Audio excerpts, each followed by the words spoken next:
بسم اللہ الرحمن الرحیم۔ اسلامک اپڈیٹس کے معزز ناظرین السلام علیکم۔ اگر آپ نے ہمارے چینل کو سبسکرائب نہیں کیا تو سبسکرائب ضرور کیجیے گا۔ اس میں محمد صلی اللہ علیہ وسلم سے محبت کا واقعہ، جن کو حضرت محمد صلی اللہ علیہ وسلم سے محبت ہے وہ یہ ویڈیو ضرور دیکھیں گے۔ اس میں محمد صلی اللہ علیہ وسلم کا احترام۔ اورنگزیب عالمگیر بڑا مشہور مغل شہنشاہ گزرا ہے۔ اس نے ہندوستان پر تقریباً 50 سال حکومت کی تھی۔ ایک دفعہ ایک ایرانی شہزادہ اسے ملنے کے لایا۔ بادشاہ نے اسے رات کو سلانے کا بندوبست اس کمرے میں کرایا جو اس کی اپنی خوابگاہ سے منسلک تھا۔ ان دونوں کمروں کے باہر بادشاہ کا ایک بہت مقرب حبشی خدمت گزار ڈیوٹی پر تھا۔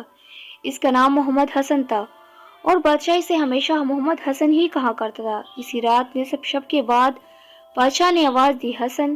نوکر نے لبیک کہا اور ایک لوٹا پانی سے بھر کر بادشاہ کے پاس رکھا اور خود واپس باہر آ گیا۔ ایرانی شہزادہ بادشاہ کی آواز سن کر بیدار ہو گیا تھا اور اس نے نوکر کو پانی لوٹا لیے ہوئے بادشاہ کے کمرے میں جاتے دیکھا اور یہ بھی دیکھا کہ نوکر لوٹا اندر رکھ کر باہر واپس آ گیا ہے۔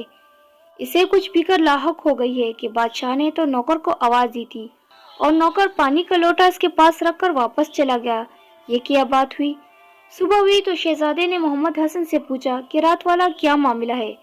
مجھے تو خطرہ تھا کہ بادشاہ دن نکلنے پر تمہیں قتل کر دے گا، کیونکہ تم نے بادشاہ کی کسی حکم کا انتظار کرنے کے بجائے لوٹا پانی سے بھر کر رکھ دیا اور خود چلے گئے۔ نوکر نے کہا، عالی جا، ہمارے بادشاہ حضور اکرم صلی اللہ علیہ وسلم کا اسم گرامی بغیر وضو نہیں لیتے۔ جب انہوں نے مجھے حسن کہہ کر پکارا تو میں سمجھ گیا کہ ان کا وضو نہیں ہے، ورنہ یہ مجھے محمد حسن کہہ کر پکارتے ہیں۔ اس لیے میں نے پانی کا لوٹا رکھ دیا تاکہ وہ وضو کر لے۔